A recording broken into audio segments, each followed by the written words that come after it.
here we are again with our next video for you in the series about SEND support. And this was going to link on from the last video we did, which was all about one planning. So I'm here with Terry again. Hi, Terry. Hi, Sue. So today we're going to think then about what happens if you have had these 3 cycles of one planning that we described in the last video with assess, plan, do, review. You've had those 3 cycles and you've had 3 one plans, and the child is still failing to make adequate progress or failing to thrive. Terry, what would the next steps be? Okay, so the one plan document should be being reviewed at least termly, and during these one plan meetings you would have looked at what's working, what's not working, and what needs changing. For example, what difference has the interventions that your child received, what difference has that made? Does the support need changing, increasing, etc.? If at the review stage it's identified that your child is not making progress, you should be having a discussion with your child's teacher or the school SENCO, which is Special Educational Needs Coordinator, as to whether more support needs to be put into place. Whether they need to seek support advice from their inclusion team, seek support advice from other professionals, or if a request for an education, health and care needs assessment needs to be made. Right, so here we're now talking about what if we're going down this route of making a request for an education, health and care needs assessment, which is the first step, right, towards getting an education, health and care plan. So the idea is that if these 3 cycles of one planning have happened and your child is still failing to make progress, maybe what's needed is a thorough review of the child's needs, because you need that in order to be able to say what provision is going to be needed. So the first step towards an EHCP is requesting the needs assessment. So Terry, when should you apply for an education, health and care needs assessment, and who should apply for that? If the child is not making expected progress with SEND support at the one planning stage, or that the child is only making progress due to the high level of provision being in place that is over the resources available to schools, that's a £6,000, 13 hours of support, then the next step would be to request an education, health and care needs assessment with a view to securing an EHCP, which is an education, health and care plan. This will ensure the child's needs are fully identified and provision is in place to meet those needs. To support your application, you will be able to evidence from previous one planning that the provision in place to meet your child's special educational needs has not helped them to make expected progress, or that they're only making expected progress due to a high level of support in place and above that available to a school. Right, so what we're saying there is that if so the schools are allocated the equivalent of around £6,000 a year or 13 hours per week support for the child. Is that right? Yeah, that's correct. So if that amount of resources has been allocated to the child and the school is having to provide more than that, and that's what's meaning that the child is making progress, that is also a threshold for thinking about going to apply for a needs assessment, or if the child has had those stages of one planning and then still not making progress, then to apply. So is it the school that applies for that, Terry? No, so either the school can make that request or a parent. I think what I also need to make clear at this point is that the level of support that I've just mentioned, the £6,000 and the 13 hours of support, it is not ring fenced, meaning that schools do not have to spend that money in a specific way. So schools can choose how they spend that money. That could go towards learning support assistant staff, that could go towards a safe space that's manned by adults. So schools can really decide how they'd like to spend that level of money. But what is important is that your child's needs are being met. Yeah, that's a really good point to make, because I think I have heard sometimes when I've been speaking to parents, them going back to schools and saying, well, I need to have a breakdown of how you spent the £6,000 on my child. But actually what they might do is say, well, in this particular class here, we've got maybe 3 or 4 children who need SEND support, and we can pull the money that we get allocated in order to buy in pay for another member of support staff. So schools could be quite creative and flexible in how they use that money. So that's not something that any parent is going to get a specific breakdown about. But I was just wondering, Terry, could you say a little bit more about the criteria that the local authority apply in making a decision about whether they will do an assessment or whether they won't do an assessment? If a local authority is requested to carry out an education, health and care needs assessment by a parent, young person, school or college, they must consider the following.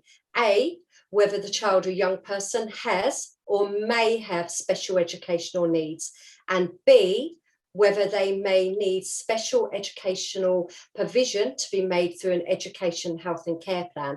If the answers to both of these questions is yes, they must carry out an education, health and care needs assessment. Okay, so we have quite a lot of families that get back to us saying their assessment has been turned down for whatever reason. So it's a good idea. It's really good for parents to have that information so that they can maybe go back and get some information from the local authority. If the answer is no, they won't undertake a needs assessment, to get some information about why, so that you can, as a parent, look at that. So say that the local authority say, yeah, okay, we are going to undertake the education healthcare needs assessment. What happens next, Terry? The local authority must tell you within 6 weeks of your request if they will be undertaking an assessment of your child's education, health and care needs.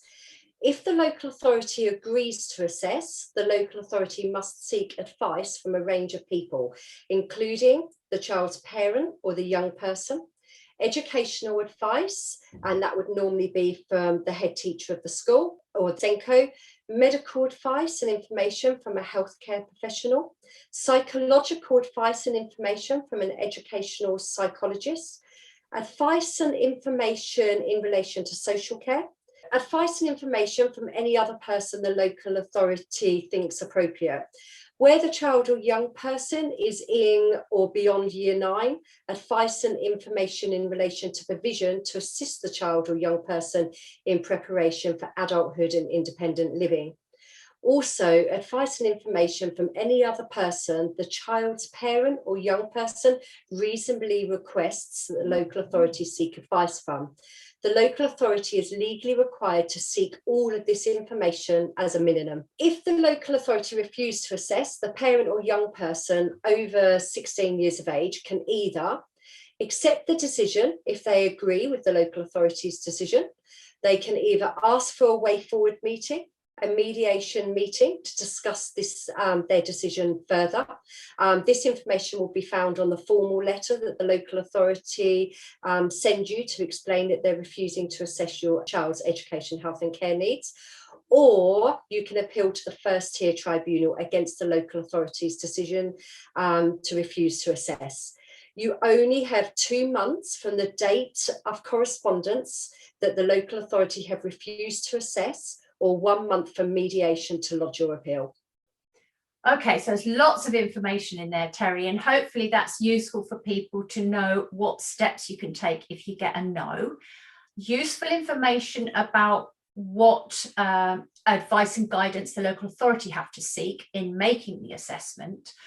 So they have 6 weeks to tell you whether they will or won't assess. And once they say, yes, we're going to assess, how long do they then have to undertake that assessment, Terry? Okay, so the whole assessment should be completed within 20 weeks. So that allows the 6 weeks for when they tell you whether they're going to make the decision, whether they're going to assess your child's education, health and care needs, right up to the point of when the final EHCP plan is issued to you. The whole process should be completed within 20 weeks.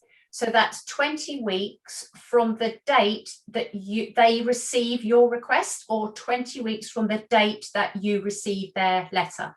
No, 20 weeks from the date that you they receive your request. Okay, so that's useful information to know as well, isn't it? To keep that information there. And then obviously, once the assessment has happened, we then go into the whole EHCP process of getting that drawn up and looking at the draft assessment. And there's so much information in that one. That's probably going to be our next video, Terry, isn't it? Around what happens around getting a draft EHCP, agreeing it, and then agreeing school placement. So we'll come to that next. But I just wondered, just to finish off this video, Terry, Have you got any general advice for families who maybe are going down this route, knowing the process is the way you do, and supporting all the families that you do? If you could give one bit of advice for families, what would it be?